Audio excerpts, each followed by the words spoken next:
The ice does not forget. For 30 years, the Kyrolf Glacier in Svalbard, Norway, held its silence. A vast, frozen tomb moving at an imperceptible pace. But in August 2019, the planet's rising fever forced it to give up one of its secrets. A team of young climatologists, charting the glacier's unprecedented retreat, saw at first a flash of dark fabric against the ancient blue ice. As they cautiously approached, the shape became horrifyingly clear. It was a human hand, fingers curled, as if grasping for something lost.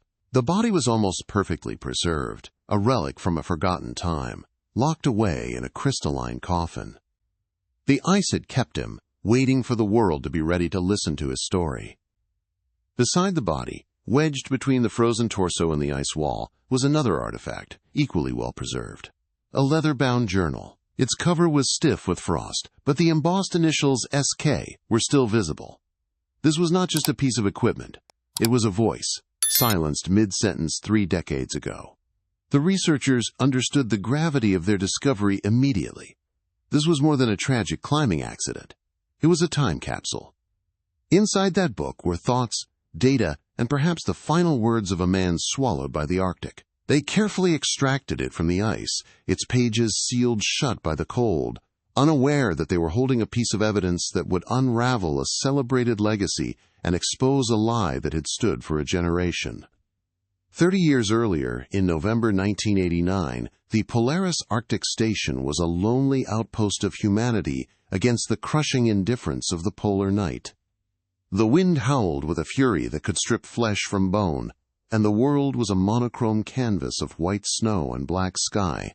Here, 2 brilliant minds, Dr. Samuel Keene and his ambitious younger partner, Dr. Marcus Thorne, were on the precipice of a monumental discovery. They were pushing the boundaries of climatology, using custom-designed equipment to analyze ice cores that held the planet's atmospheric history. The isolation was immense, a pressure cooker for both genius and desperation, where the only witnesses to their triumphs or failures were the auroras dancing silently overhead. Samuel Keene was the visionary, a meticulous and patient scientist who believed the ice spoke a language he was destined to translate. He saw patterns where others saw only cold, hard data.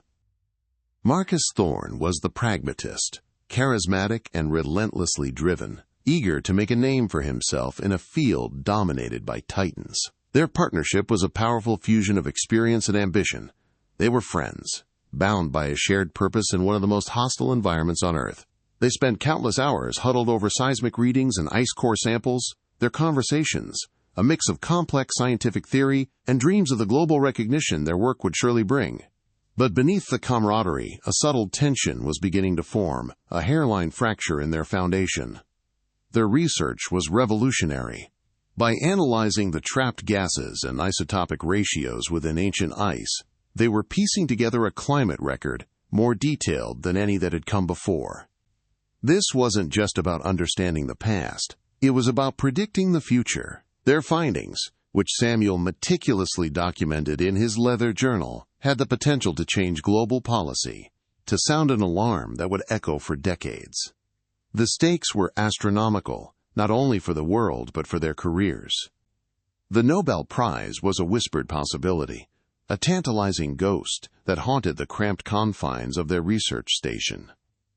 In this high-stakes environment, where a single discovery could define a lifetime, the line between collaboration and competition was dangerously thin. Back in 2019, the phone rang in Dr. Evelyn Reed's university office. The call came from the Norwegian Polar Institute, the voice on the other end professional, cautious, yet unable to hide the significance of his words. Evelyn, a respected glaciologist in her own right, had dedicated her life to the same field that had claimed her father. For 30 years, she had lived with the ghost of Samuel Keene, a man she remembered as a warm giant who smelled of pine and cold air.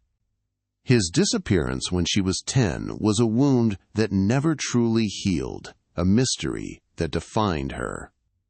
The official report had called it a tragic accident, a story she had forced herself to accept. But now, that carefully constructed piece was about to be shattered by a discovery that was both a miracle and a nightmare. The official explained that a body, tentatively identified as her father's through expedition records and clothing, had been found. It was emerging from the Kierulf Glacier, the very area he had been exploring the night he vanished. Evelyn's world tilted on its axis. The clinical, detached language of the caller couldn't soften the blow. Her father wasn't just a memory anymore. He was a physical reality, a frozen man waiting to be brought home. Then came the second piece of information, the detail that would ignite the embers of a long-dormant hope for answers. They had found his personal journal. It was intact. The promise of that journal was immediate and overwhelming. A chance to hear her father's voice one last time, to understand his final days, his final thoughts. The story everyone knew was simple and tragic.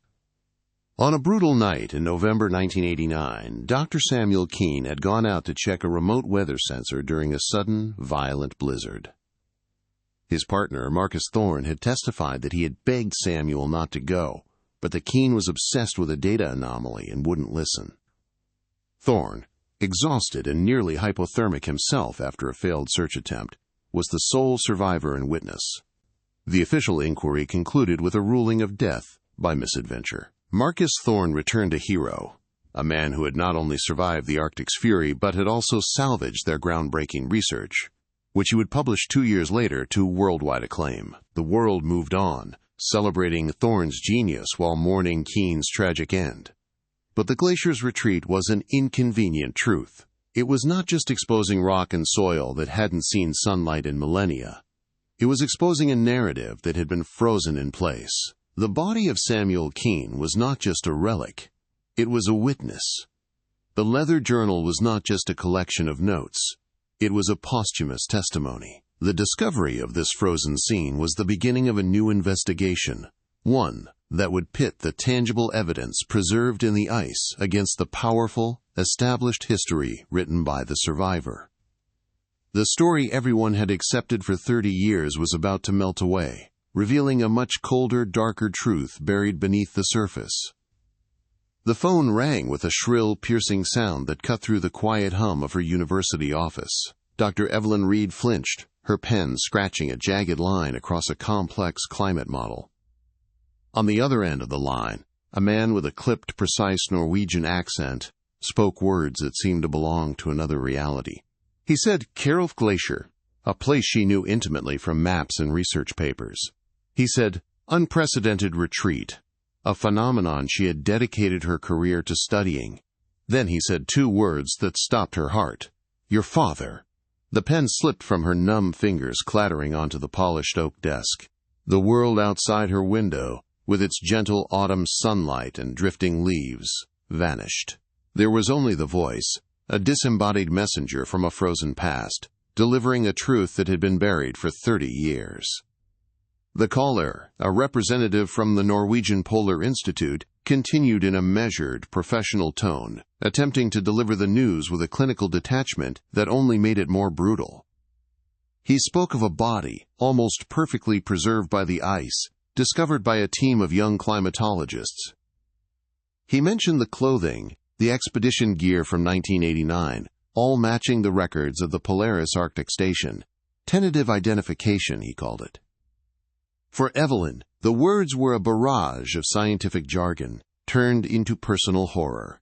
Preserved meant frozen solid. Tentative was a courtesy. She knew with a certainty that chilled her to the bone that it was him. Her father wasn't just a ghost in her memory anymore. He was a dataset, a specimen, an artifact waiting to be catalogued. The cold of the Arctic seemed to seep through the phone line, frosting the edges of her world. A strange, disorienting wave of emotion crashed over her. For a fleeting moment, it felt like hope, a wild, illogical surge that maybe, somehow, he had survived. But the word body acted as an anchor, dragging that hope down into the dark abyss of reality. For 3 decades, she had lived with the ambiguity of missing. It was a painful, hollow space, but it was a space that allowed for daydreams and fantasies, a space where he could have amnesia, living a new life somewhere warm. Now, that space was gone, filled by the crushing weight of a frozen corpse. The abstract grief she had carried since childhood was suddenly terrifyingly concrete. He was dead. He had been dead all this time, locked away in a crystalline tomb while she grew up, built a career, and learned to live with his absence. She tried to picture it, forcing her mind to work as a glaciologist, not a daughter. She visualized the glacier's mass balance, the slow, inexorable flow of ice from the accumulation zone to the ablation zone. She knew the mechanics of how an object, or a person, could be swallowed by a crevasse and then transported for miles over decades, eventually re-emerging as the ice front melted back. It was a natural process, one she had explained to her students 100 times, but the image her heart conjured was far more haunting. It was the image of her father's face, eyes closed, encased in ancient blue ice, his final expression sealed away from the world. The scientist within her understood the process, but the 10-year-old girl inside her screamed in silent protest against the cold, indifferent cruelty of it all. Then, the caller added a second detail, a piece of information that sliced through her shock and grief with a spark of electric intensity. Wedged beside the body, they had found something else, equally preserved. A leather-bound journal. His journal. The one with his initials, S.K., embossed in faded gold on the cover. Suddenly, the discovery was no longer just about finding a body. It was about recovering a voice. The promise of that journal was immediate and overwhelming. It contained his final thoughts, his last observations, perhaps even an explanation for what had happened on that remote ice shelf. It was a chance to hear from him one last time, to bridge the 30-year silence with his own words. The need to hold that book, to read its frozen pages, became a physical ache in her chest, a desperate yearning for connection. The memory of the journal was vivid, a flash of sensory detail from a lifetime ago. She was a little girl in his cluttered home office, the air thick with the scent of old paper, pine-scented pipe tobacco, and the faint, clean smell of the coal that always clung to his clothes. He had let her hold the journal, its leather cover smooth and cool beneath her small hands. "This is where I talk to the ice, Evie," he had told her, his voice a low, warm rumble.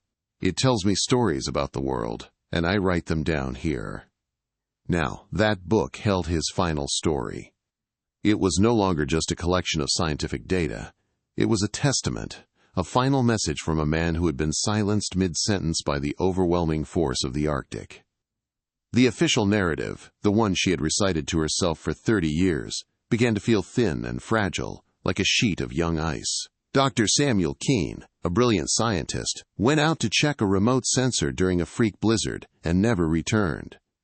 His partner, Marcus Thorne, had tried to stop him. A tragic accident, a hero lost to the unforgiving wilderness. It was a simple, clean story that had allowed the scientific community to mourn and move on. But this discovery was not simple or clean. A body was evidence. A journal was testimony. Together, they posed a question that had been buried along with him. Was the official story the true story? The foundation of her understanding of the past was beginning to fracture, revealing darker possibilities beneath. After the call ended, Evelyn sat motionless in the profound silence of her office. The only sound was the quiet hum of her computer processing climate data from the very same region that had claimed her father. Her eyes fell on a framed photograph on her desk. It was taken the summer before he left for his final expedition. He was hoisting her onto his shoulders, both of them grinning at the camera, the sun making their hair shine. The man in that photo was vibrant, strong, and full of life. The man being airlifted from the Kjærulf Glacier was a piece of forensic evidence. The dissonance between the two images was a physical blow, making it hard to breathe. How could the warm, living memory on her desk and the frozen, silent man in Norway possibly be the same person? Her mind, seeking refuge from the overwhelming grief, retreated to the familiar territory of logic and procedure. She began to think like a scientist again, her thoughts forming a checklist. The condition of the soft tissues, the potential for DNA analysis, the state of the journal's paper and ink after 3 decades of cryopreservation, the chain of custody from the field team to the lab in Tromsø. These were tangible problems with methodical solutions, a stark contrast to the chaotic storm of emotions raging within her. This analytical focus gave her a sense of purpose, a clear next step. She had to go to Norway, she had to see him, she had to be there when they opened that journal. It wasn't a choice, it was an imperative, a calling she could not ignore. In that moment, a quiet but unshakable resolve settled over her. This was about more than identifying a body or finding personal closure. The journal represented the truth, unedited and unfiltered. For 30 years, the story of her father's death had been told by one man, Marcus Thorne. Thorne had built a legendary career on the research he and Samuel had started, publishing their findings to global acclaim and becoming a celebrity in the world of climate science. But the journal contained her father's version of events, his perspective, his data. It was an opportunity to reclaim his legacy from the man who had profited from his death. This was no longer just a personal tragedy. It was a scientific and historical record that needed to be set straight. The weight of the last 3 decades pressed down on her, a period defined by a gaping hole of unanswered questions. The official report on his disappearance had always felt incomplete, a story with the final, most crucial chapter ripped out. Now that chapter had been found, perfectly preserved and waiting to be read. The glacier, in its slow, agonizing retreat, had done more than expose a long-lost body. It had revealed a 30-year-old crime scene, a single, chilling thought solidified in her mind, a suspicion that had lurked in the shadows for years. What if the blizzard wasn't the cause of his death? What if it was just a cover for something far more human and far more sinister? But this was just the beginning of what was to come. What would you do in a situation like this? Do you think you could handle the news that a loved one, missing for decades, had finally been found? It's an impossible question, and for Evelyn, the answer would force her down a path she never imagined. If you want to follow her journey for the truth, please like this video, subscribe to our channel, and hit the notification bell so you don't miss what happens next. And let us know in the comments where you're watching from. The support means the world to us. 30 years earlier, the world was a different place. November 1989. The Polaris Arctic Station in Svalbard, Norway, was less a building and more a fragile bubble of warmth and light against the infinite crushing darkness of the polar night. For months on end, the sun was just a distant memory, a concept belonging to another part of the planet. Here, the only light came from the sterile fluorescent bulbs inside the station, or the ethereal, silent dance of the auroras across a sky littered with impossibly bright stars. The wind was a constant, malevolent presence, a physical force that screamed around the reinforced walls of the outpost, a relentless reminder that humanity was an intruder here, tolerated but never truly welcome. This profound isolation was a crucible, a place that could forge unbreakable bonds or shatter a man's soul with equal ease. At the heart of this lonely scientific outpost were 2 brilliant minds, bound by a shared purpose. Dr. Samuel Keene was the senior partner, a man in his late 40s, with a quiet intensity and a profound reverence for the natural world.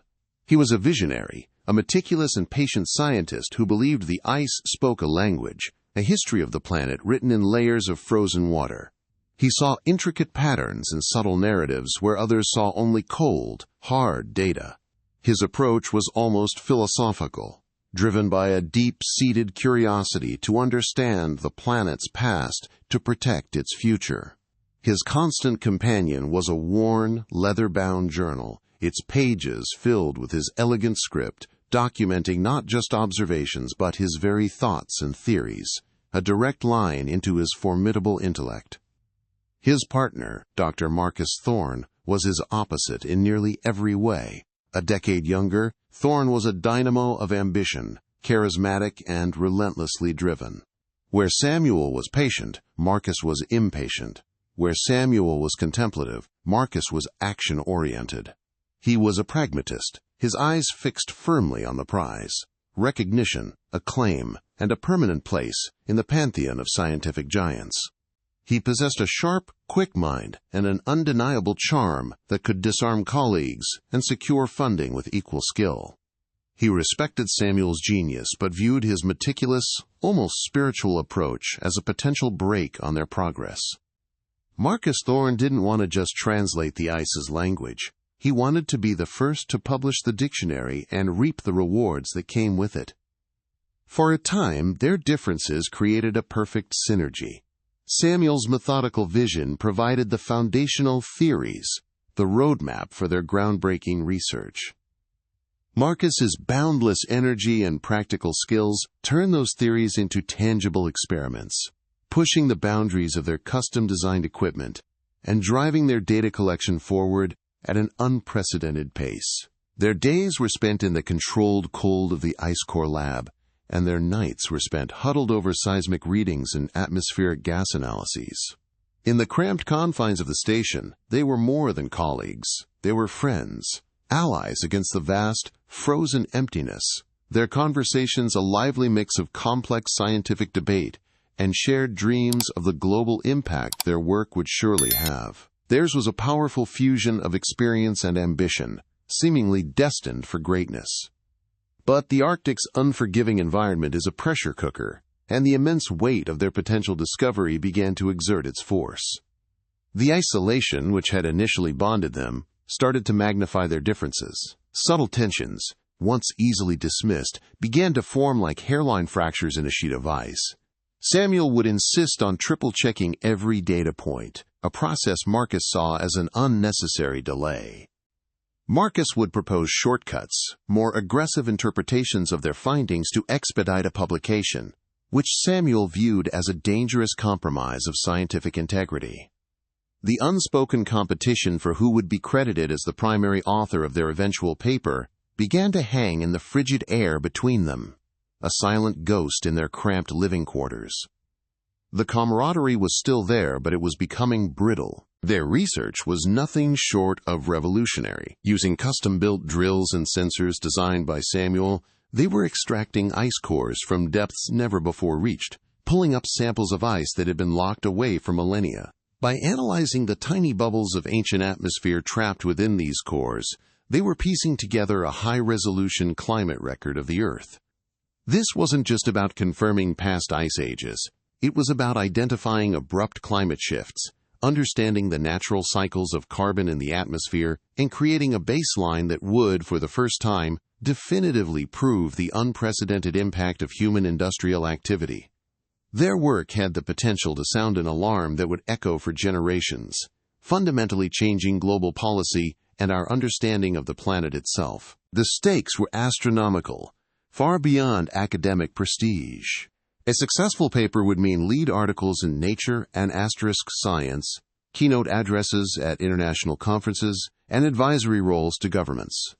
It would mean securing their legacies forever, and in the quietest corners of their minds, there was the whispered possibility of the ultimate prize in science, the Nobel. This tantalizing ghost haunted the station, a constant, unspoken motivator that sharpened their focus but also honed the edges of their individual ambitions. In this high-stakes game, played out in one of the most hostile environments on Earth, the line between a collaborative partnership and a cutthroat rivalry was becoming dangerously, imperceptibly thin, ready to shatter under the slightest pressure. Samuel, ever the diligent chronicler, documented everything in his leather journal. He recorded not only the isotopic ratios and methane concentrations, but also his growing unease about Marcus's relentless push for speed.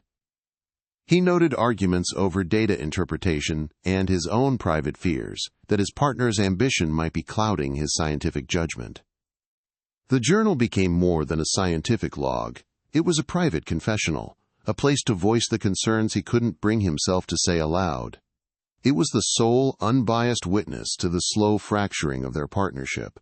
That book, filled with the language of the ice and the subtle signs of human conflict, held the complete and unvarnished truth of what was happening at the Polaris Arctic Station in the final, dark days of November 1989.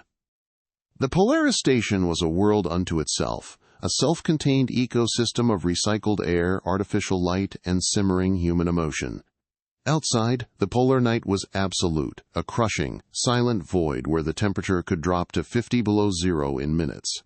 The only break in the monochrome landscape was the ghostly green and violet curtain of the aurora borealis, a celestial display that served as a beautiful but indifferent witness to their isolation.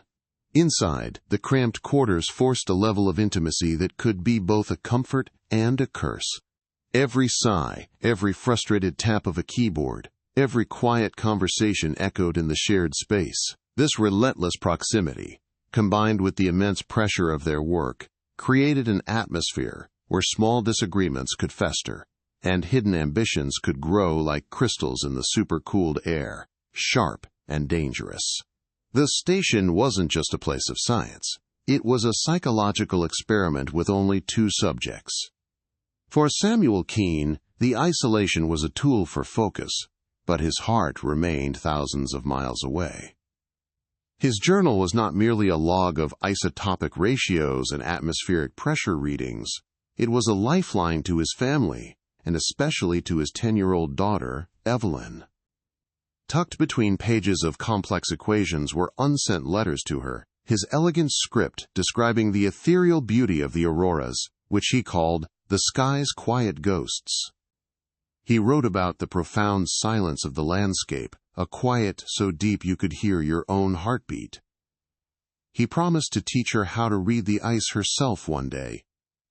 These entries were a testament to the man behind the scientist, a loving father who saw the world with a poet's soul. This journal was his anchor to the life he was fighting to understand and protect, a constant reminder of the human stakes behind the cold, hard data. Marcus Thorne, on the other hand, seemed to thrive in the high-stakes environment. He was the station's link to the outside world, his voice confident and charming during their infrequent satellite calls with the university and funding bodies. He painted a picture of seamless progress and perfect collaboration, often taking the lead in reporting their breakthroughs. But in private, his demeanor shifted. A restless energy radiated from him, a palpable impatience with Samuel's methodical pace. He would pace the small common area for hours, muttering about deadlines and the research teams in other parts of the world who were hot on their heels. He saw Samuel's insistence on triple-checking every data set not as scientific rigor, but as a crippling form of academic cowardice that could cost them the discovery of a lifetime. His ambition was a fire that the Arctic cold could not extinguish. It only seemed to make it burn hotter and more recklessly. Their core conflict soon crystallized around a single revolutionary ice core sample, designated Polaris 7.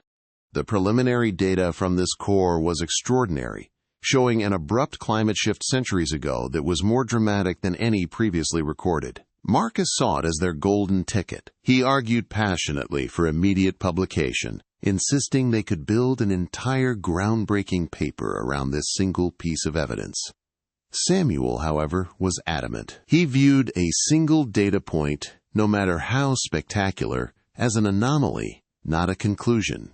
He insisted they needed corroborating evidence from at least 2 other drill sites, a process that would delay any announcement by an entire season. This fundamental disagreement over scientific ethics became a chasm between them. For Marcus, it was a race to the finish line. For Samuel, it was about the integrity of the truth itself, a truth he believed should be revealed, not rushed. Their tense dynamic was not lost on the third member of their winter-over team, Dr. Anya Sharma, a quiet but perceptive geologist responsible for maintaining the drilling equipment.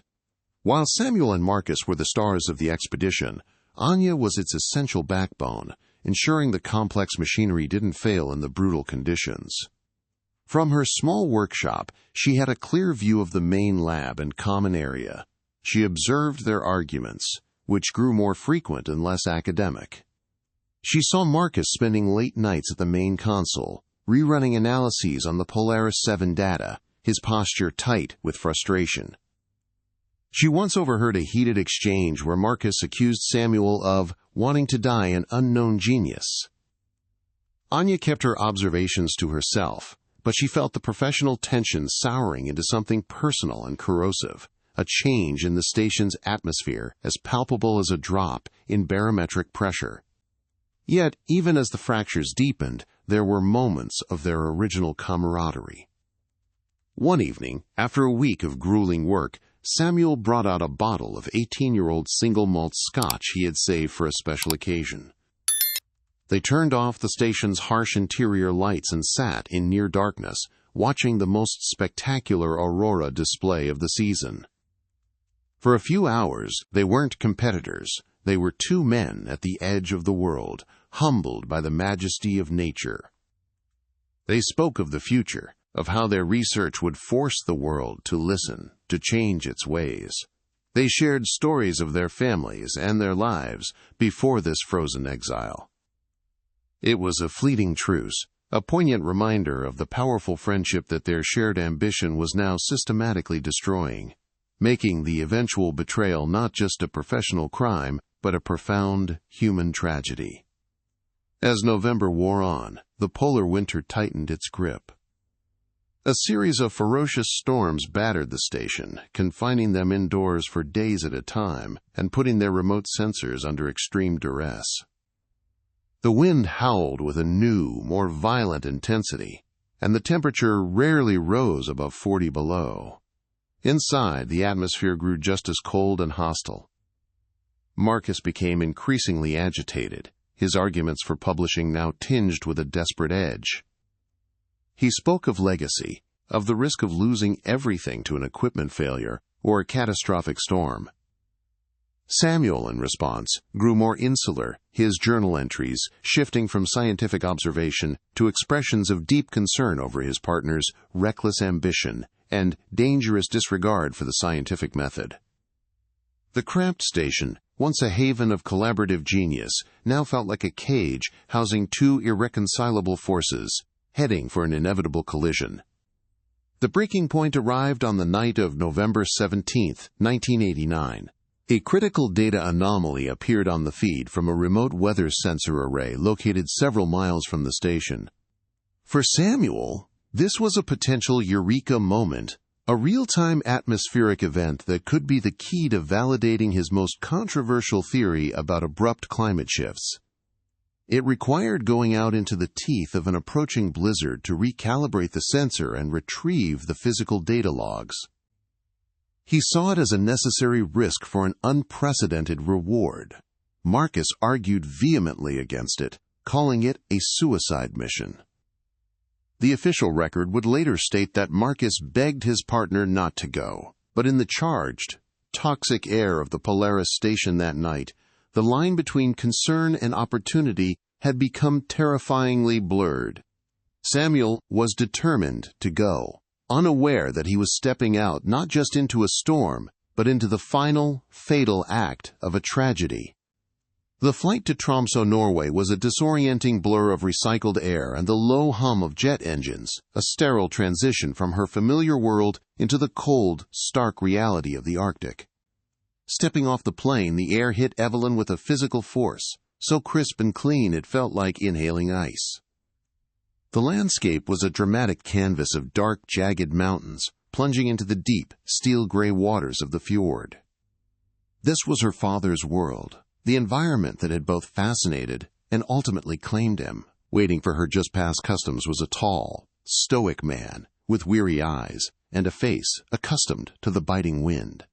He introduced himself as Detective Lars Eriksson of the Krippos Cold Case Unit. His handshake was firm, his demeanor professional, yet not unkind. He was the gatekeeper to the truth she had traveled nearly 5,000 miles to find, and his presence immediately grounded the surreal situation in the cold, hard language of a police investigation. In the car, winding along the coast toward the Forensic Institute, Detective Eriksson laid out the initial facts with methodical precision. He explained that the body had been found approximately 2.3 kilometers downstream from the 1989 coordinates of the remote weather sensor Samuel had supposedly gone to check. While glacial flow could account for the distance, the location was slightly off the expected trajectory, a minor inconsistency but one he had noted. He spoke of the remarkable preservation, a term he used clinically, describing how the sub-zero temperatures had kept the tissues and clothing almost perfectly intact. He was testing her, she realized, gauging her reaction, trying to determine if he was dealing with a grieving daughter or a fellow scientist. Evelyn listened intently, her mind compartmentalizing the information, processing the glaciological data while her heart hammered against her ribs, bracing for what was to come next. The details were a necessary shield against the emotional storm brewing within her. The University Hospital of North Norway was a modern complex of glass and steel, a stark contrast to the wild landscape surrounding it. The forensic pathology unit was in the basement, a place of quiet, sterile efficiency where the dead were made to speak. Evelyn's breath caught in her throat as Erickson led her to a small, private viewing room. Through a thick pane of reinforced glass, she saw him. He was lying on a steel table covered by a white sheet up to his chest. The parts of him that were visible, his face, his hands, were waxy and pale, but undeniably him. The features were sharper, etched by 30 years in the ice, but the strong jawline, the high forehead, the shape of his hands were all there, perfectly, horribly preserved. A fine layer of frost still seemed to cling to his eyebrows. It was an image of impossible stillness, a vibrant memory turned into a frozen artifact. The warm, laughing giant from the photograph on her desk was gone, replaced by this silent, icy effigy. After giving her a moment, Erickson gently guided her to an adjacent office where a woman in a lab coat, Dr. Solveig Hansen, the chief medical examiner, was waiting. On the table between them was a single folder. Dr. Hansen spoke with a calm, direct authority. "Dr. Reed," she began, "the primary cause of death was, as expected, severe hypothermia. However, that is not the entire story." She opened the folder and turned it for Evelyn to see. It was a high-contrast X-ray of a human skull. Dr. Hansen pointed to a small, dark area at the back. "We found a depressed fracture on the occipital bone. The pattern of the fracture is inconsistent with a fall on an open ice sheet. It indicates a significant impact with a smaller, denser object. Blunt force trauma." Erickson's voice cut through the clinical explanation, translating it into its stark implication. "The blizzard may have killed him, Dr. Reed, but we believe something, or someone, incapacitated him first." The world tilted on its axis. A single clinical phrase, blunt force trauma, shattered the 30-year-old narrative of a tragic accident. The grief Evelyn had been wrestling with was instantly eclipsed by a cold, searing rage. Her father hadn't just been lost to the unforgiving forces of nature. He had been attacked. The image of him venturing into the storm, a brave scientist pushing the limits of discovery, was replaced by a far more sinister one. A man betrayed, struck from behind, and left to die in the freezing darkness. The questions that had been formless whispers in the back of her mind for decades now screamed for answers. Who would have done this? Why? The ambiguity of his disappearance had been a dull, chronic ache.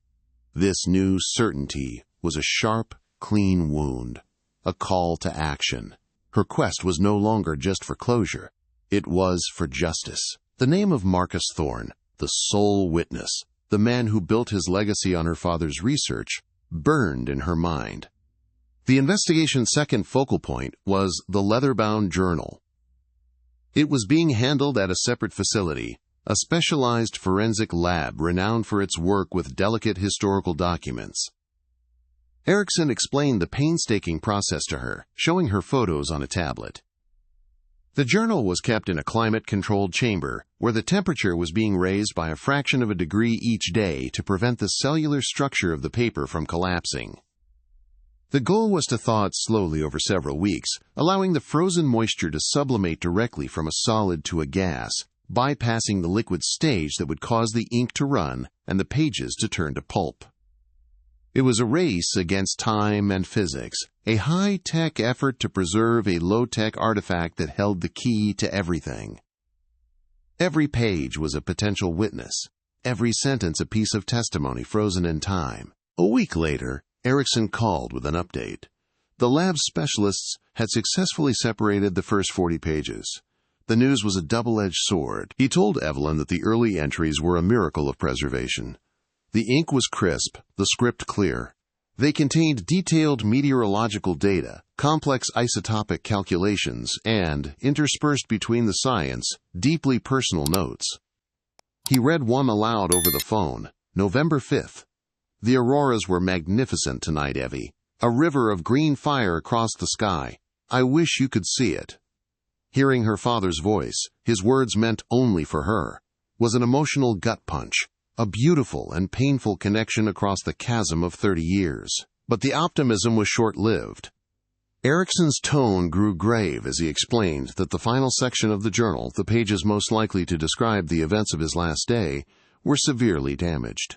A small amount of meltwater had seeped in before the journal was fully encased in ice, blurring the last entries into a near-illegible mess of blue ink. Despite the damage to the crucial final pages, the intact early entries provided the investigation's first concrete lead. Samuel had meticulously documented the growing tension with Marcus Thorne. On November 10th, just a week before his death, he wrote, "Marcus is pushing again. He wants to publish the Polaris 7 data now. I told him it's a single, uncorroborated data point, that to publish would be a violation of the scientific method. He accused me of being afraid of success." Another entry, dated November 14th, was even more damning. "He is becoming reckless. His ambition is blinding him to the truth. I fear he is willing to sacrifice integrity for glory." This was no longer just the suspicion of a grieving daughter or the clinical finding of a medical examiner. This was testimony from the victim himself. His own words painting a clear picture of a partnership fractured by greed and a conflict escalating toward a breaking point in the crushing isolation of the Arctic night. The revelations from the journal's initial pages landed like a physical blow, confirming the dark suspicions Evelyn had harbored in the deepest recesses of her heart for years. Sitting in a sterile, white-walled room at the Institute, she stared at high-resolution scans of her father's elegant script on a large monitor. The words "reckless ambition" and "willing to sacrifice integrity for glory" seemed to pulse with a life of their own.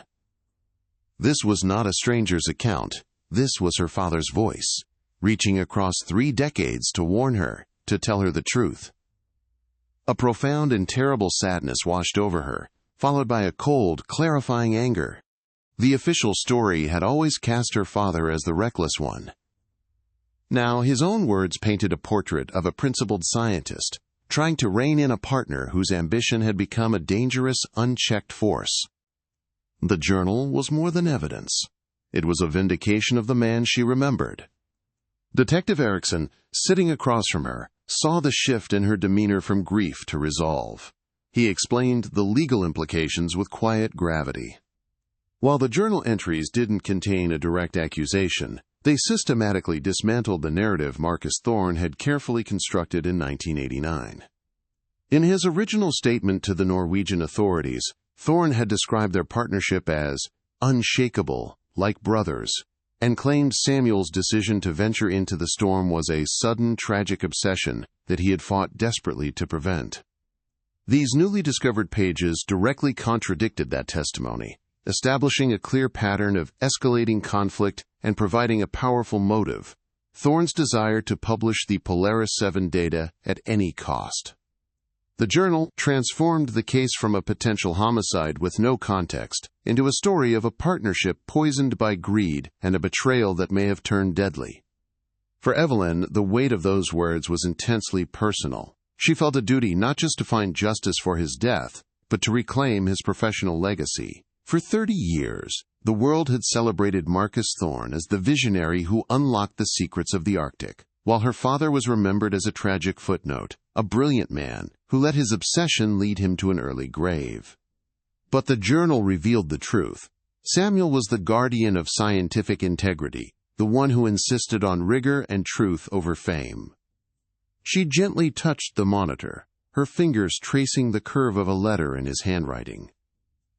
It was a small, intimate gesture, a silent promise to the ghost on the screen that she would make the world see him as he truly was, not as the convenient victim in his partner's heroic tale. With the journal providing a clear motive, Detective Erickson knew their next move was critical. He needed corroboration. He spent the next 48 hours digging through the poorly digitized archives of the 1989 expedition, searching for the name of the third team member Samuel had mentioned in passing in one of his entries. He finally found her, Dr. Anya Sharma, the team's geologist and equipment manager. According to the records, she had completed her contract and left Svalbard just weeks after the official inquiry concluded. Her trail was cold, but Erickson was relentless. He eventually tracked her down to a quiet, secluded home overlooking a fjord near Bergen, where she had been living in retirement for over a decade. As the only other living witness to the dynamic at the Polaris station, what she had seen or heard in those final days could be the key to corroborating the journal's damning account. Meanwhile, the forensic document team in Tromsø was engaged in a painstaking battle against time and physics. The final 10 pages of the journal, the section most likely to describe the events of that fatal night, remained a frustrating, indecipherable blur. The pages were fused together by a thin layer of ice that had melted and refrozen, causing the ink to bleed into a dark, watery stain.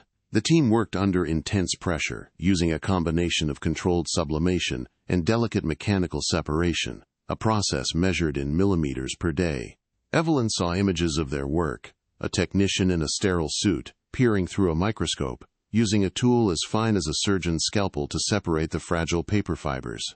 The fate of the entire investigation felt concentrated in that single frozen block of paper, its secrets locked away in a chaotic smear of blue ink. The waiting was a unique form of torture, an echo of the agonizing uncertainty that had defined her childhood. Every day without news from the lab felt like a failure. To keep her mind from spiraling, Evelyn threw herself into her own form of investigation. She spent her nights in her hotel room, surrounded by her father's published research and the seminal paper Thorne had published in 1991, The Arctic Cipher. Using her own expertise as a glaciologist, she began a meticulous cross-analysis of the datasets. She noticed subtle but significant discrepancies. Thorne's paper relied on seismic ice-penetrating radar data that was exceptionally clean and precise, a quality that could only have been achieved with the custom-built sensor array her father had designed and personally calibrated, the very equipment that was reported as lost and destroyed in the blizzard that killed him. It was a flicker of a lead, a scientific inconsistency that hinted at a deeper deception. Then, the call came. It was Erickson, his voice tight with controlled excitement. The forensics team had a partial breakthrough. Unable to separate the final page without destroying it, they had turned to advanced multispectral imaging. By bombarding the page with light from different wavelengths, from ultraviolet to infrared, a specialized computer program could analyze the subtle differences in the ink's chemical composition and digitally reconstruct words that were invisible to the naked eye. It wasn't perfect, but fragments had emerged from the blur, like ghosts on a screen. He read them to Evelyn over the phone. Blizzard worsening argument. He took the cores. My life's work left me. The words hung in the air, each one a piece of a devastating puzzle. That final fragment, left me, was the most damning of all. It was a direct and chilling contradiction to the entire foundation of Marcus Thorne's story. For 3 decades he had been the hero who risked his own life in a desperate, failed search for his partner. He had described battling whiteout conditions, calling Samuel's name until his voice was raw, returning to the station only when he was on the verge of collapse himself. But her father's own final words painted a far more sinister picture, not of a frantic search, but of abandonment. It suggested that Thorne had not only taken the research, but had deliberately left Samuel to die in the storm, incapacitated and alone. The narrative of a tragic accident was now utterly obliterated, replaced by the chilling specter of a calculated, cold-blooded betrayal. The journey to Bergen was a pilgrimage toward the past, a drive through a landscape of breathtaking, almost violent beauty. Detective Lars Erickson navigated the winding coastal roads, the deep, dark waters of the fjord on one side and sheer, granite cliffs on the other. He was heading toward a secluded house where Dr. Anya Sharma, the only other living witness from the 1989 Polaris expedition, had lived in quiet retirement for 15 years. In his briefcase was a copy of Samuel Keene's journal entries. On his mind was the weight of a 30-year-old silence. Anya Sharma was not just a potential witness. She was the only person who could corroborate the story the journal was beginning to tell. She was the human element needed to breathe life into the cold, hard evidence, the final, crucial link between a fractured partnership and a suspected murder hidden beneath a blanket of ice and time. Dr. Sharma answered the door with the cautious reluctance of someone who had long ago decided to leave the world behind. She was a small, bird-like woman with sharp, intelligent eyes that held a flicker of old sadness. When Erickson introduced himself and stated his purpose, a visible shudder came down. She had built a new life here, a quiet existence far from the crushing darkness of the polar night. The ghosts of the Polaris station were ghosts she had no desire to resurrect. She initially refused to speak about it, her voice thin but firm, stating that the official inquiry was conclusive and that she had nothing to add. But when Erickson gently mentioned Samuel Keene's journal and the words he had written about his partner's ambition, her resolve began to crack. The name, spoken aloud after so long, seemed to hang in the still air of her home, a summons she could no longer ignore. Finally relenting, she led Erickson to a small sunroom overlooking the fjord, the silence broken only by the cry of gulls.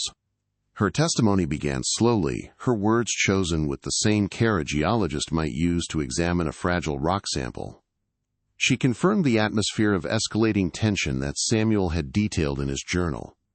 She described Marcus Thorne's ambition not just as drive, but as a fever, an obsessive hunger for recognition that made him increasingly reckless.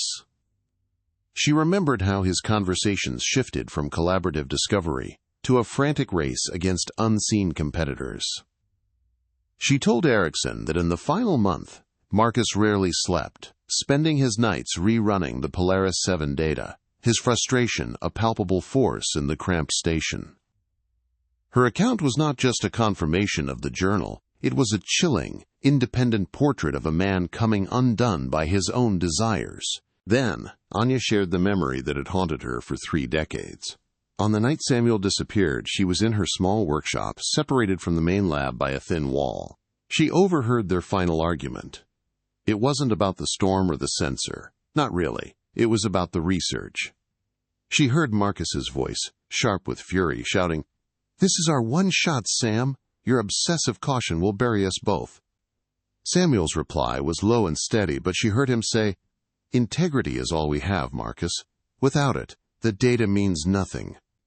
The final thing she heard was the sound of a heavy parka being zipped up and the outer door opening to the howling wind. She never saw Samuel again. Her testimony provided the explosive context for his departure, transforming it from a reckless act of obsession into a principled stand against a desperate partner. Armed with Anya Sharma's powerful statement, Detective Erickson knew the time had come. From his office in Tromsø, he placed a secure, recorded call to the Washington, D.C. office of Dr. Marcus Thorne.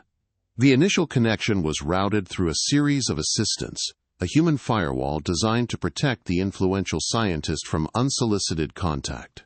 When Thorne finally came on the line, his voice was exactly as it was in his public appearances, smooth, charismatic, and exuding an air of unshakable authority.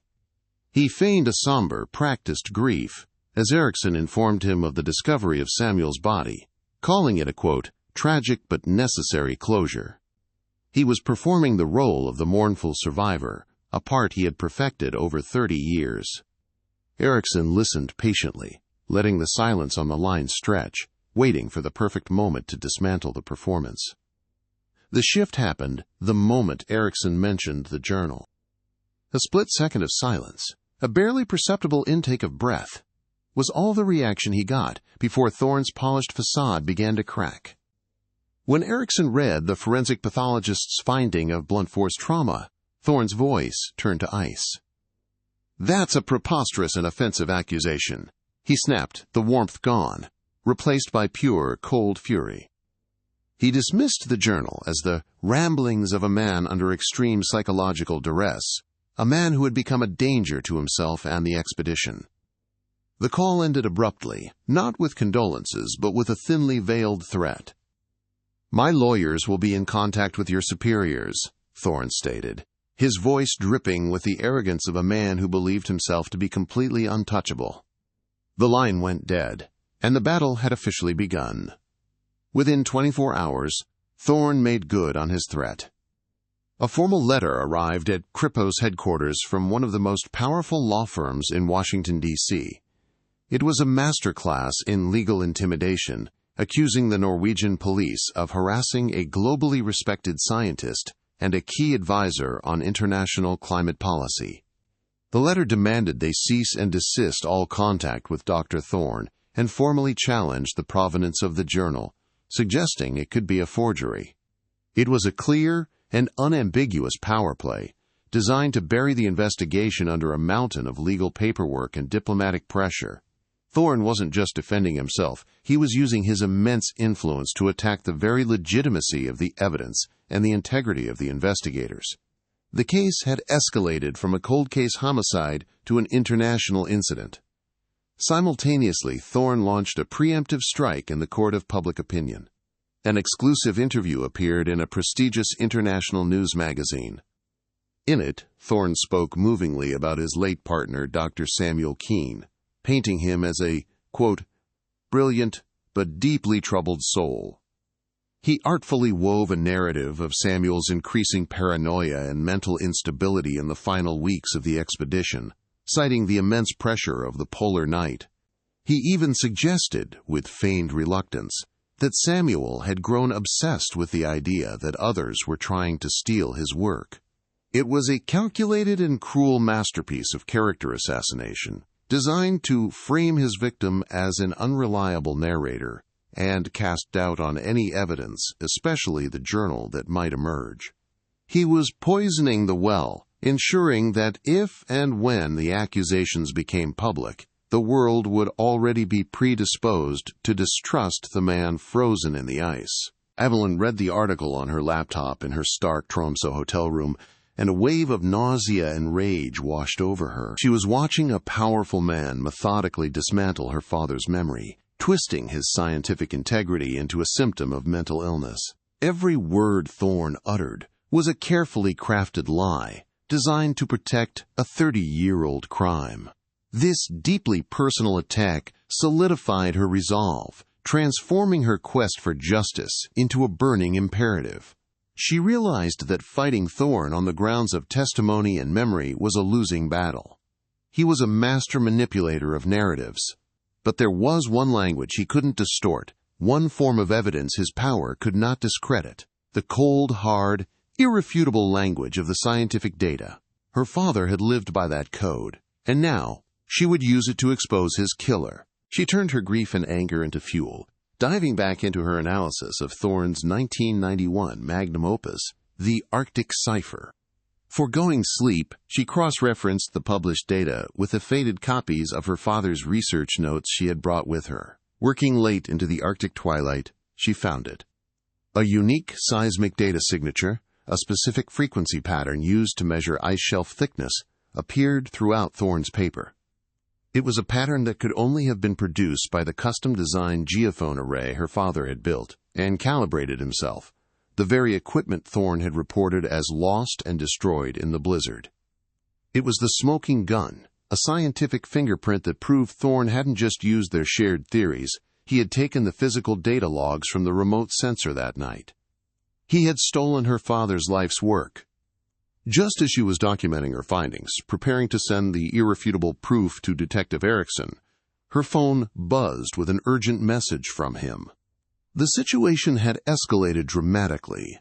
Thorne's legal team had filed an emergency injunction with the Norwegian Ministry of Justice. Citing Thorne's critical advisory role to the White House on matters of climate security, they argued that a foreign criminal investigation based on unsubstantiated evidence posed a threat to international diplomatic relations. They were demanding that all evidence, including Samuel Keene's journal, be sealed and the investigation officially terminated. The system was closing ranks to protect one of its own. The truth, which had been preserved in ice for 30 years, was now on the verge of being buried forever, this time by the crushing weight of power and influence. The injunction was a legal sledgehammer. It arrived not as a suggestion but as an order, backed by the full weight of diplomatic pressure. Detective Erickson found his hands tied with bureaucratic red tape so thick it felt like steel. His superiors, caught between a cold case and a potential international incident with a key ally, chose the path of least resistance. The investigation was officially, quote, paused, a sterile term for killed. All evidence, the autopsy reports, Anya Sharma's testimony, and, most importantly, Samuel Keene's leather-bound journal, was ordered sealed and locked away in a Kripos evidence vault. To Evelyn, sitting in the cold silence of Erickson's office, the sound of the vault door closing echoed with the finality of a tomb.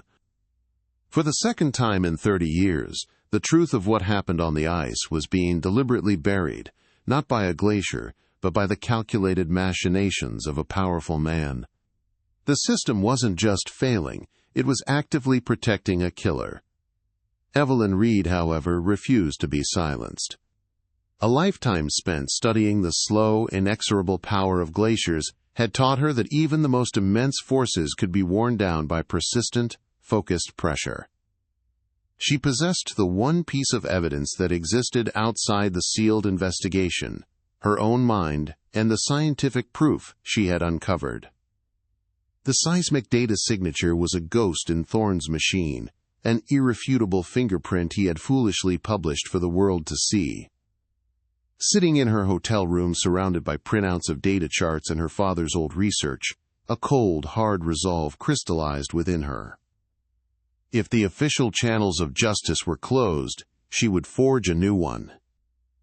She would fight Marcus Thorne not in a courtroom he controlled, but in the one arena where truth still held power, the uncompromising world of scientific scrutiny. She would use the language of data, the only language her father truly trusted, as her weapon. Detective Lars Erickson was a man of the law, a servant of a system he had sworn to uphold.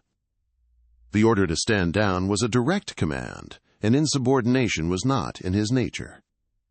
Yet, the image of Samuel Keene's frozen body, the clear evidence of the wound to his skull, and the desperate, fragmented words on the final page of his journal gnawed at his conscience. He saw a profound injustice being perpetrated, a crime being sanitized by power and influence. Torn between his duty and his principles, he chose a third path. He made an anonymous call to a trusted, old-school journalist at the *Aftenposten, a man known for his tenacity and discretion. Erickson didn't leak details of the murder or the journal.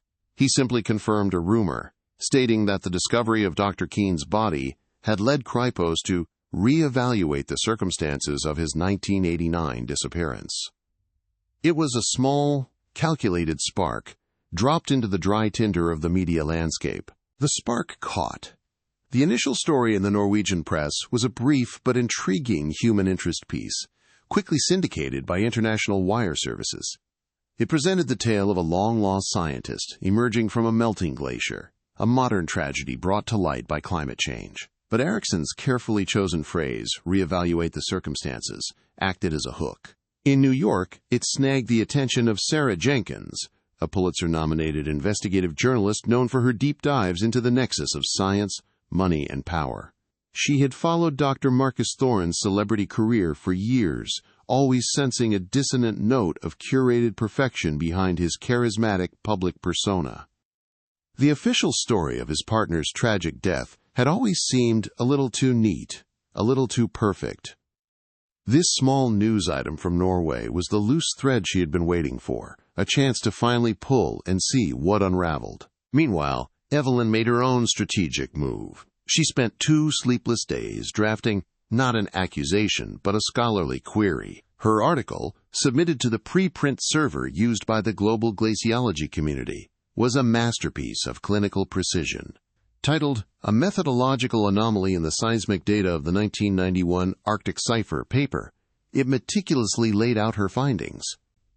Without once mentioning murder or theft, She demonstrated how the specific data signatures central to Thorne's famous publication could only have been generated by her father's custom geophone array, the very array reported as destroyed. She posed it as a purely academic question, a historical puzzle for the scientific record.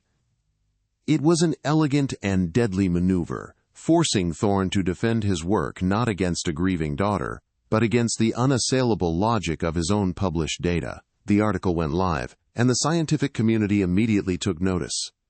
The reaction was a quiet, then deafening, digital firestorm. On academic forums, university message boards, and scientific social media, Evelyn's paper was dissected and debated. Glaciologists and data scientists from around the world replicated her analysis, and the consensus was swift and damning. The anomaly was real. Thorne's data was too perfect, too clean to have been salvaged from a destroyed sensor array in the middle of a polar blizzard. He was forced to issue a public statement, but his explanation was a tangle of jargon and evasion about advanced algorithmic reconstruction from fragmented memory logs, a response that convinced no one and only deepened the suspicion among his peers. For the first time, cracks began to appear in the foundation of his celebrated legacy, not from a police investigation, but from the intellectual rigor of the very community he had built his career upon. His authority was being challenged by the one thing he couldn't control, the scientific method. The two threads, the criminal and the academic, were about to be woven together. Sarah Jenkins, seeing the intense debate sparked by Evelyn's article, immediately understood its significance. She connected the re-evaluation of the death in Norway with the public questioning of Thorne's foundational research. She reached out to Evelyn, who, after a cautious vetting process, agreed to speak. An alliance was forged over a secure video call, a partnership between Evelyn's intimate knowledge and scientific proof, and Sarah's journalistic platform and relentless investigative skills. Evelyn provided Sarah with the full context of her father's journal, the autopsy findings, and the official injunction, trusting her to handle the information with care. Sarah, in turn, promised to dig into Thorne's past, to uncover the story of the man before he became a legend. The fight was no longer just Evelyn's. It was becoming a public crusade for the truth. Sarah Jenkins's investigation moved with astonishing speed. She was a master at finding the ghosts in a powerful person's past. She tracked down former colleagues and graduate students from Thorne's early career, people who had been professionally sidelined or intimidated into silence decades ago. A clear and disturbing pattern emerged.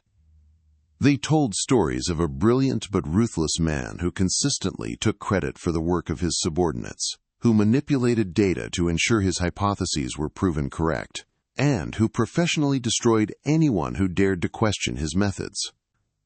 One former postdoctoral researcher, now a tenured professor himself, provided a crucial piece of the puzzle.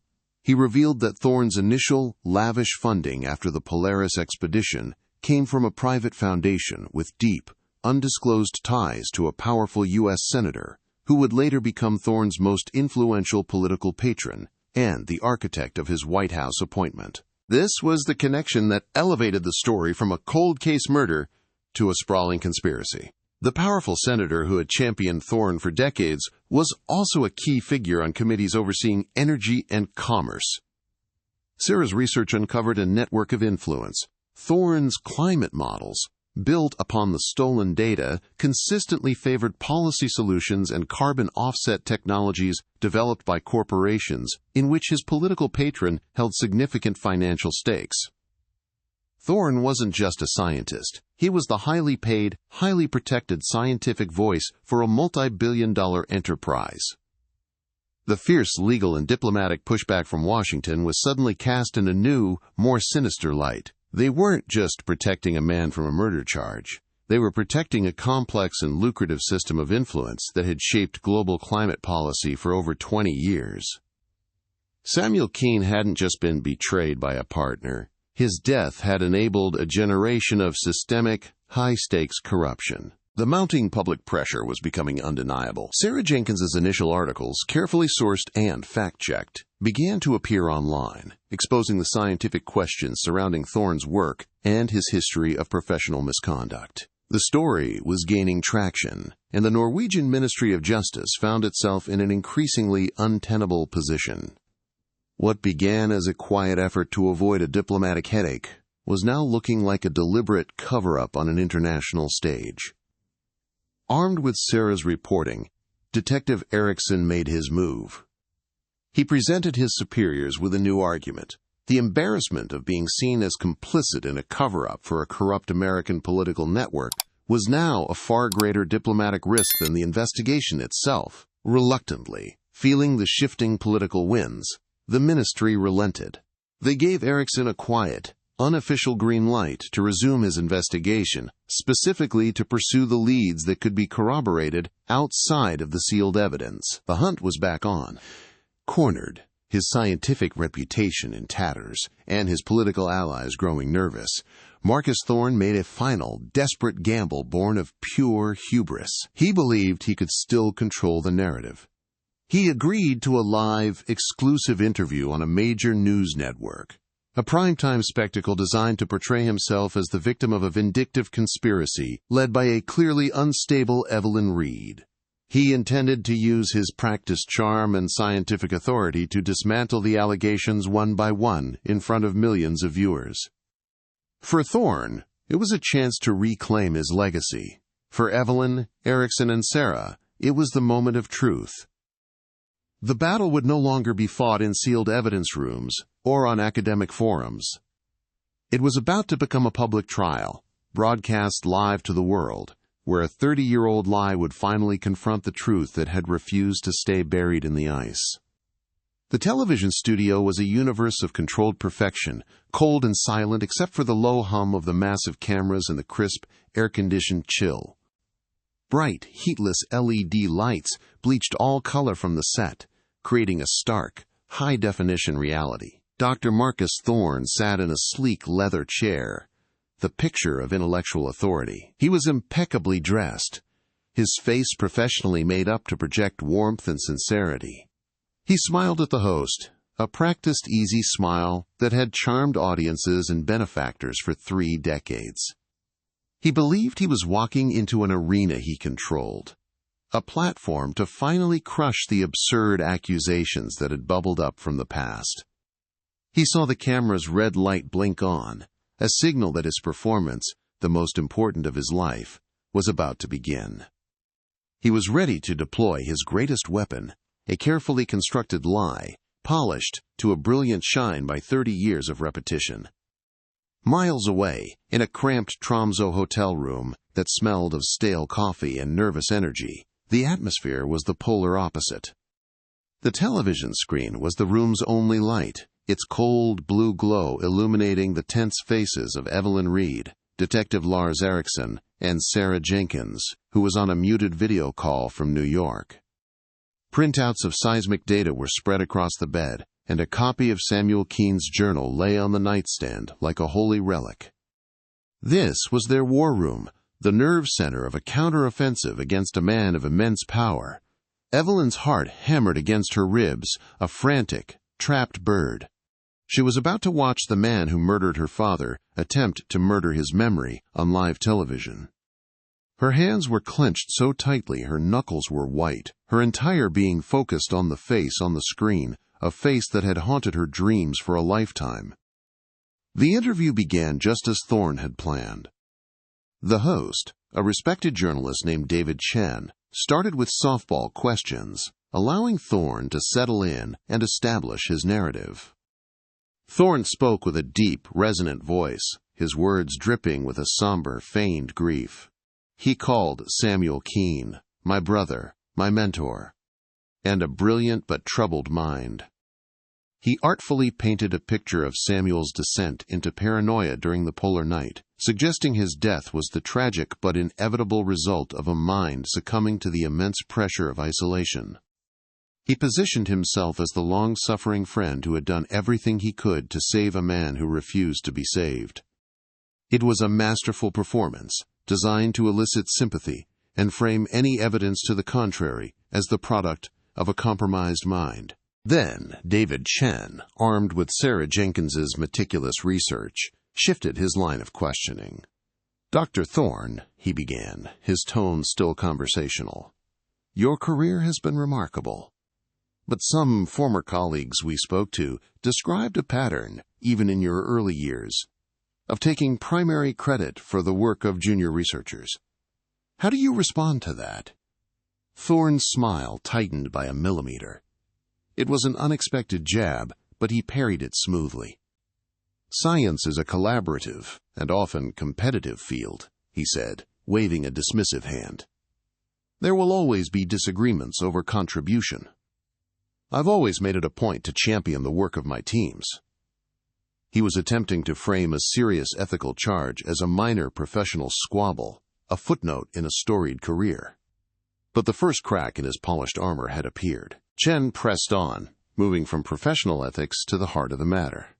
"The Norwegian authorities have recovered Dr. Keen's personal journal. You've publicly dismissed its contents as unreliable. Can you elaborate?" Thorne leaned forward, his expression now one of grave concern. "David, you have to understand the psychological toll of the polar night. Sam was not himself. He was obsessive. The journal became a place for his distorted perceptions. It's a tragic document, but it is not a factual one." Chen held his gaze. "But if his scientific observations in that journal were so distorted, Dr. Thorne, why did the data you published in, the Arctic Cipher, the very data that built your entire career, match his final entry so perfectly?" The question landed with the force of a physical blow. The studio audience was silent. In the hotel room, Evelyn leaned toward the laptop, her voice a low, urgent whisper to Sarah Jenkins.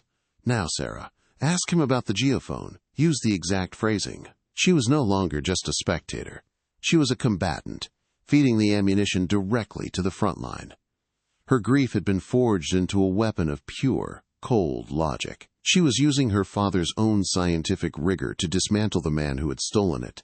This was not just about vengeance. It was about a restoration of truth, a final, posthumous collaboration between a father and daughter, conducted across a 30-year chasm of silence and lies. Every beat of her heart was a countdown, waiting for the trap to spring shut. On screen, David Chen looked down at his notes, then back at Thorne. "Let's talk about that data, Doctor. My producers have consulted with several independent glaciologists. They've pointed to a specific, methodological anomaly. The seismic data signature in your 1991 paper could only have been produced by a very specific, custom-built geophone array. An array designed and personally calibrated by Dr. Keen. Can you explain to our audience how you obtained that pristine data from equipment that you yourself, in your official 1989 statement, reported as lost and forever destroyed in the blizzard?" The question was a scalpel, precise and deadly, cutting through decades of deception.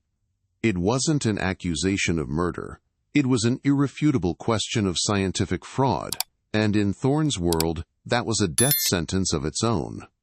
Thorne's charismatic facade finally shattered. A flicker of pure, primal panic flashed in his eyes before being replaced by a sneer of intellectual arrogance.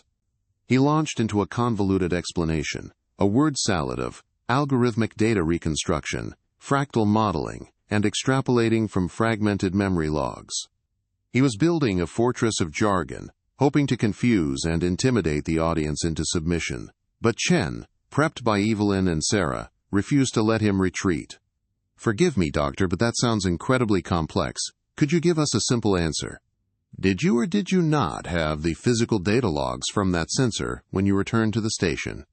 Thorne's face was slick with a thin sheen of sweat under the hot studio lights. It's not a simple yes or no question," he stammered. "Live on air, in front of millions, the celebrated genius was exposed as a fraud, unable to defend the very foundation of his life's work." Then came the final, devastating blow. Chen turned to the camera. "We were recently contacted by another member of the 1989 Polaris expedition. Dr. Anya Sharma was the team's geologist. She has not spoken publicly about these events in 30 years. She provided us with this statement." The screen behind Thorne flickered to life, showing the face of Anya Sharma, aged but with eyes that burned with conviction. Her voice, though trembling slightly, was clear and steady. "I overheard their final argument. she said. Marcus was furious. Samuel told him, "Integrity is all we have, Marcus. Without it, the data means nothing." Samuel Keene was not unstable. He was the most principled scientist I have ever known. He was a good man. And he was betrayed. She looked directly into the camera, her gaze a silent accusation that transcended the screen. The impact of Anya's words was catastrophic. She had not only corroborated the journal, but had also single-handedly resurrected Samuel Keene's character from the ashes of Thorne's calculated assassination. She gave a human voice to the scientific evidence, a voice of quiet dignity and unshakable truth. The camera cut back to a tight shot of Marcus Thorne. The mask was completely gone now. There was no genius, no elder statesman of science, no grieving friend. There was only a hollowed-out old man, his eyes wide with the terror of a lifetime of lies collapsing in a single televised moment. The intricate web of deceit he had spun for 3 decades had just been incinerated by the simple, honest testimony of a woman who had chosen to remain silent until now. In a sudden, violent movement, Thorne ripped the microphone from his tie and tore the earpiece from his ear, throwing it onto the floor. "This is a disgrace! A journalistic ambush!" he snarled, his voice a raw, ugly rasp that bore no resemblance to his earlier smooth baritone. He scrambled out of his chair and stormed off the set, shoving a stunned camera operator out of his way. The live broadcast descended into chaos. The host, David Chen, stared at the empty chair, trying to bring the segment to a close as producers shouted frantically in his ear. The world was watching the complete and utter self-destruction of a scientific icon, a meltdown broadcast in stunning high definition. The empty chair, bathed in the harsh studio lights, became a symbol of his evaporated legacy. In the profound silence of the Tromsø hotel room, the 3 of them watched the pandemonium on the screen. No one spoke. There was no celebration, no cheers of victory. There was only the heavy, somber weight of a truth, finally, brutally, brought into the light. Evelyn felt a single hot tear trace a path down her cheek. It was not a tear of sadness, but of a deep, painful catharsis. The ghost that had haunted her for 30 years had finally been given a voice, and that voice had been heard. Detective Erickson placed a gentle, steadying hand on her shoulder. His stoic expression was softened by a look of profound respect. The battle they had fought against power, influence, and the passage of time was over. The truth, preserved for so long in the indifferent ice, had won. As if on cue, Erickson's phone vibrated, its sharp buzz cutting through the quiet room. He answered, his side of the conversation consisting of only a few quiet affirmative words in Norwegian. He hung up and looked at Evelyn. A new, harder glint in his eye. "That was the Ministry of Justice," he said, his voice low and resolute. "The political pressure from Washington has evaporated. The injunction has been lifted. All evidence, including your father's journal and the full autopsy report, is now unsealed and officially part of an active homicide investigation." He paused, letting the weight of his next words sink in. "They have authorized an international arrest warrant for Dr. Marcus Thorne." The path to justice was no longer blocked. It was wide open. The fallout from Marcus Thorne's televised implosion was immediate and catastrophic. The story exploded across the global news cycle, a spectacular fall from grace that overshadowed politics and celebrity scandals. News outlets that had once celebrated him as a visionary now ran headlines branding him a fraud and a potential killer. His carefully curated image, built over 3 decades, was shattered in a single evening of unscripted, raw fury. The interview clip went viral, replayed endlessly on every screen, the image of the empty chair becoming an iconic symbol of his evaporated credibility. His political allies, including the powerful senator who had been his staunchest defender, began to distance themselves with carefully worded statements, the first rats scrambling from a sinking ship. The untouchable man had become a pariah overnight, his name transformed from a hallmark of genius into a synonym for deceit. Thorne's flight from justice was short-lived and pathetic. He was apprehended not in a dramatic international chase, but by two plainclothes officers at a private airfield outside Washington, D.C., just as he was attempting to board a chartered jet bound for a country with no extradition treaty with Norway. There was no resistance. The man who had commanded the world stage just hours before seemed deflated, a hollow shell of his former self, his arrogance replaced by a vacant, stunned silence. The image of the celebrated scientist being led away in handcuffs, his face pale and drawn under the harsh glare of airport floodlights, was a final, ignominious end to his public life. The power he had wielded for so long had vanished, leaving him exposed and utterly alone, a common criminal facing the consequences of a 30-year-old crime. The legal machinery, now unhindered by political interference, moved with swift, cold efficiency. Thorne was extradited to Norway, where he would be tried for the murder of Dr. Samuel Keene. The trial, held in a solemn Tromsø courtroom, became an international media event. Thorne's high-priced legal team attempted to build a defense around his public narrative that Samuel was mentally unstable and that his death was a tragic accident. They argued the journal was inadmissible, the ramblings of a troubled mind, and that the blow to his head was consistent with a fall among jagged ice formations during the blizzard. But their arguments were thin, a desperate attempt to create doubt where the evidence was overwhelmingly clear.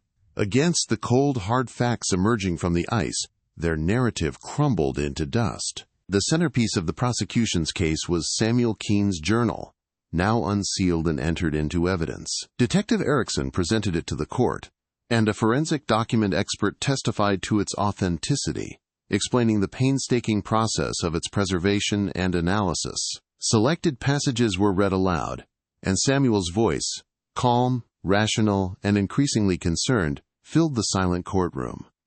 The jury heard his accounts of Thorne's escalating ambition, his arguments for publishing unverified data, and his fears about his partner's disregard for scientific integrity.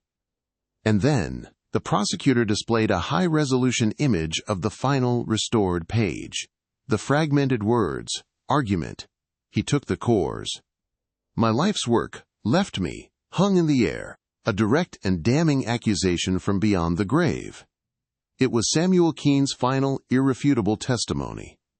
Following the journal, the prosecution presented the scientific proof of the crime. Evelyn Reed took the stand, not as a grieving daughter, but as an expert witness.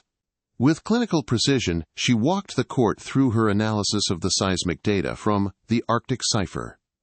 She explained, in clear, simple terms, how the specific frequency patterns in Thorne's groundbreaking paper were a scientific fingerprint, a unique signature that could only have been produced by her father's custom-calibrated geophone array. One by one, other leading glaciologists, called as expert witnesses, confirmed her findings. They testified that Thorne's explanation of algorithmic reconstruction was a scientific impossibility. This was the irrefutable proof that Thorne had not only stolen Samuel's research but had also lied about the equipment being destroyed, the very equipment located at the remote sensor site where Samuel was last seen alive. The final piece of the puzzle was the human testimony. Dr. Anya Sharma, flown in from Bergen, took the stand. Her quiet dignity and clear, unwavering recollection of the final argument she overheard provided the emotional context for the scientific evidence. She spoke of Samuel's integrity and Thorne's feverish ambition. Her words painted a vivid picture of the two men on the night of the murder. One, a principled scientist defending his life's work. The other, a desperate man willing to do anything for glory. Her testimony destroyed the last vestiges of Thorne's defense, corroborating the journal and confirming the motive. She was not just a witness to an argument, she was a witness to the final moments of a friendship before it was irrevocably broken by betrayal. The verdict, when it came, was a formality. The jury found Marcus Thorne guilty on all counts: murder in the first degree, scientific fraud, and obstruction of justice. The judge sentenced him to life in prison, the maximum penalty under Norwegian law. In the courtroom, Thorne showed no emotion, his face a blank mask of defeat. He seemed to have aged decades during the trial, the vibrant charisma replaced by a hollow, vacant stare. For Evelyn, sitting in the front row, there was no triumphant surge of victory, only a profound and heavy sense of closure. Justice had been served, but it could not bring her father back. It was a somber, painful vindication, the end of a 30-year fight for a truth that had finally been heard. The repercussions of the verdict were vast and far-reaching. The scandal triggered a full-scale investigation into the network of influence Thorne had built. The U.S. senator who had been his patron was forced to resign in disgrace, as his financial ties to the corporations benefiting from Thorne's fraudulent climate policies were exposed. The scientific community began a painful but necessary process of reevaluating decades of research that had been built upon the foundation of Thorne's stolen data. It was a reckoning that forced a global conversation about the corrupting influence of money and power on scientific integrity. Samuel Keene's death, a private tragedy in a frozen wasteland, had ultimately exposed a systemic rot that had shaped global policy for a generation. Posthumously, Dr. Samuel Keene's legacy was fully restored. The world's most prestigious scientific institutions, which had once celebrated his killer, now bestowed their highest honors upon him. His name was officially reinstated as the lead author on all the research derived from the Polaris expedition. His journal, with Evelyn's careful annotations, was published as The Ice Doesn't Forget. It became an international bestseller, celebrated not only as a crucial scientific document, but as a moving and poetic testament to a brilliant mind and a loving father. He was no longer a tragic footnote in another man's story. He was now rightfully remembered as a hero of science, a man who chose integrity over glory, and who ultimately gave his life for the truth. A year after the trial, Evelyn returned to Svalbard. The air was just as cold, the mountains just as stark, but she felt a sense of peace that had eluded her for her entire adult life.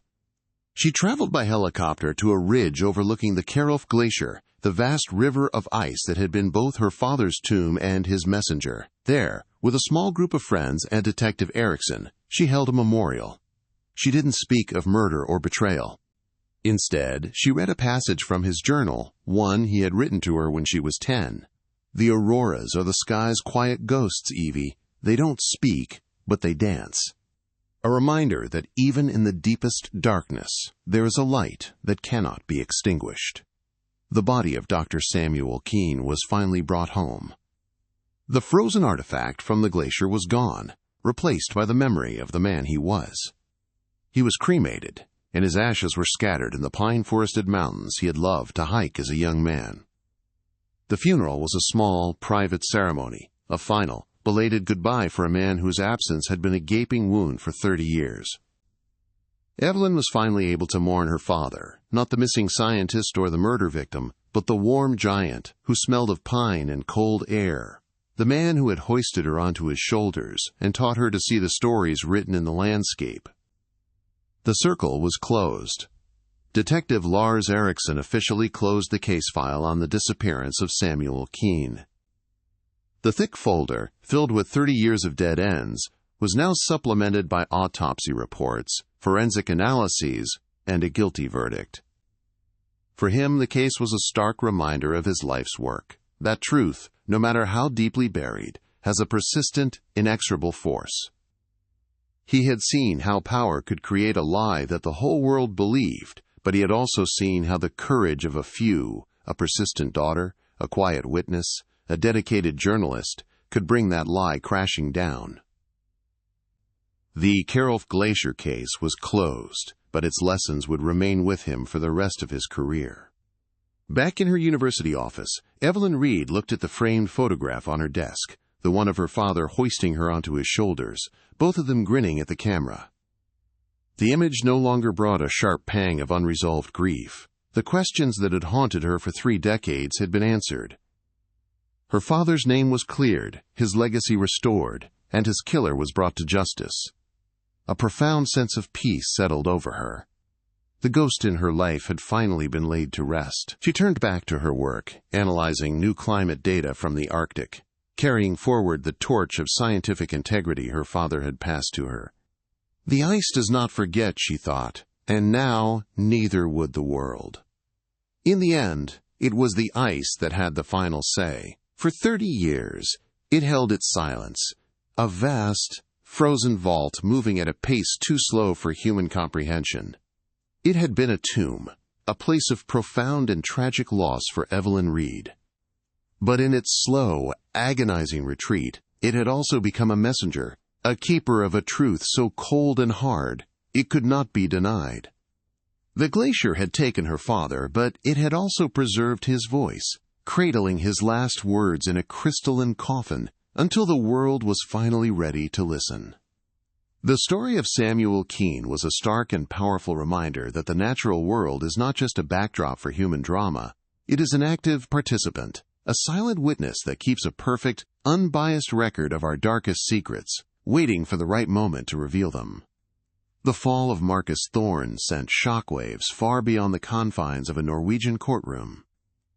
His conviction was not merely the downfall of one man. It was the unraveling of a carefully constructed system of influence that had shaped global climate policy for a generation. Governments were forced to reevaluate decades of strategic decisions based on his fraudulent data, and corporations that had profited from his compromised science faced intense public and legal scrutiny. The scandal triggered a painful but necessary reckoning within the scientific community, sparking a global conversation about the corrupting force of ambition and the sacred duty of intellectual honesty. Samuel Keene's private tragedy, once a forgotten footnote in Arctic exploration, became the catalyst for a seismic shift, proving that a single, inconvenient truth can be powerful enough to dismantle an empire built on lies. Dr. Samuel Keene's name was finally etched into history where it belonged. He was no longer the tragic figure who vanished in a storm, but a martyr for the cause of scientific integrity. His journal, published under the title The Ice Doesn't Forget, became required reading in universities around the world, a timeless testament to the principles he had died to protect. Posthumous awards and honors were bestowed upon him, his name now synonymous with the relentless pursuit of truth.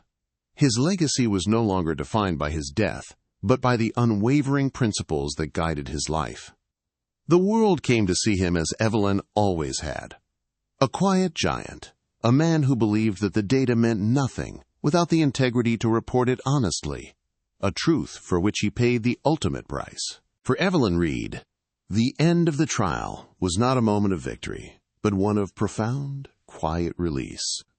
The ghost that had walked beside her since childhood, the specter of the unknown, was finally at peace. She returned to her work as a glaciologist, her purpose no longer fueled by a desperate need for answers, but by a renewed dedication to the future her father had envisioned. She was no longer just Samuel Keene's daughter, the keeper of a tragic legacy. She was a scientist in her own right, carrying his torch forward. The gaping hole in her life, once filled with grief and unanswered questions, was now filled with the quiet strength of his memory and the enduring power of the truth she had fought so hard to uncover. Her father had given her a final, precious gift, her own life, free from the shadows of the past. The story of Samuel Keene is a chilling reminder of how easily truth can be buried, but it's also a testament to how relentlessly it fights to re-emerge. His was just one secret the melting world has given back to us. If you've been moved by this journey for justice, please consider subscribing to our channel and sharing this story. The fight for truth in a world full of powerful narratives is more important than ever. And this was just the beginning of something much bigger. As the planet continues to warm, the ice will give up more of its secrets, histories, mysteries, and tragedies long thought lost. Hit the notification bell to join us as we explore the other stories waiting to be told. In the grand narrative of betrayal and vindication, the quiet courage of Dr. Anya Sharma served as the story's moral compass. For 3 decades, she lived with the heavy burden of what she had overheard, her silence a shield against the ghosts of the Polaris station. Her decision to finally speak was not an act of vengeance, but a simple, profound affirmation of the truth. In a world of powerful men and complex conspiracies, her testimony was a reminder that the most potent force for justice is often the unwavering voice of a single, honest person. She sought no recognition and faded back into her quiet life by the fjord, but her words were the fulcrum upon which the entire case turned, a testament to the fact that integrity, like the truth itself, can endure a long, cold winter. Marcus Thorne would spend the rest of his life in a concrete cell, a world away from the vast, white expanse he once sought to conquer. Stripped of his titles, his reputation, and his freedom, he became a living ghost, a cautionary tale whispered in the halls of academia. The man who had commanded the world stage was reduced to a prisoner number, his legacy not one of scientific genius, but of spectacular, hubristic fraud. In the end, the isolation he had used as a weapon against his partner became his own permanent reality.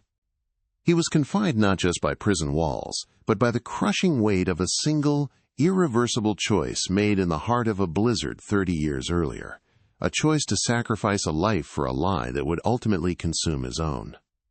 The leather-bound journal, the trigger for this entire saga, now rests in a climate-controlled display case at the Norwegian Polar Institute in Tromsø. It is an artifact, a piece of history that visitors can view behind thick, protective glass. Its pages, filled with elegant script and complex equations, tell a story of science, ambition, and betrayal. But its true significance lies not in the words it contains, but in the journey it took. It is a symbol of a voice that survived being frozen in time, a physical manifestation of an undeniable truth. It stands as a permanent, silent testament to the idea that some things can never be truly buried, and that a story, if it is true enough, will always find a way to be told, even if it has to wait for a glacier to tell it. The ice does not forget. It is the planet's memory, a vast, frozen archive of our history, our triumphs, and our crimes. The story of Samuel Keene is not an ending, but a beginning, a warning, and a promise. As the world continues to warm, the glaciers will continue to retreat, and they will give back everything we have tried to hide beneath them. Samuel's truth was the first of many secrets, locked away in the cold, now emerging into the light of a changing world. His story is a testament to the enduring power of truth and a chilling reminder that our past is never as buried as we think. The only question that remains is, what else is the ice waiting to tell us?